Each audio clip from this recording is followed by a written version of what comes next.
Bu o'simlikni butun dunyo farmatsevtikasi, jumladan Xitoy, Italiya, Amerika, Rossiyada keng qo'llashadi. Ko'rib turganingizdek, bu o'zimizning chaqir tikan, temir tikan, tosh tikan deb ham atashadi. Ruschasiga yakartsi, lotinchasiga, ya'ni farmatsevtik nomi Tribulus terrestris. Chaqir tikanak ateroskleroz, stenokardiya, gipertoniya, revmatizm davosidir. Oshqozon ichak muammolari, o't dimlanishida koni foyda. U tarkibida likozid degan modda saqlaydi. Bu esa inson organizmida progesteron va kortizol gormonlarini sintezlashga yordam beradi. Chaqir tikandan tribuspanin degan tabletka tayyorlanadi. U gipertoniya, ateroskleroz va yurak ishemik kasalliklarida buyuriladi. Bundan tashqari boshqa ayollar va erkaklar kasalliklarini tuzatuvchi dorilar tayyorlanadi. Bu giyoh diareya, anemiya, dermatit, psoriaz va podagra kasalliklarida, bavosil ya'ni gemoroy,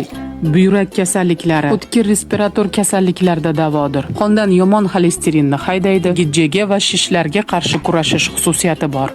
Mastitni tuzatib, ona sutini ko'paytiradi. Bu o'simlik haqida yanada qiziq ma'lumotlar, qanday foydalanilishi va qarshi ko'rsatmalari haqida bilishni istasangiz, albatta ikkinchi qismni kuzating. Videoga like bosib, obuna bo'ling. Reelsni saqlab olib, yaqinlaringizga ham ulashib qo'ying.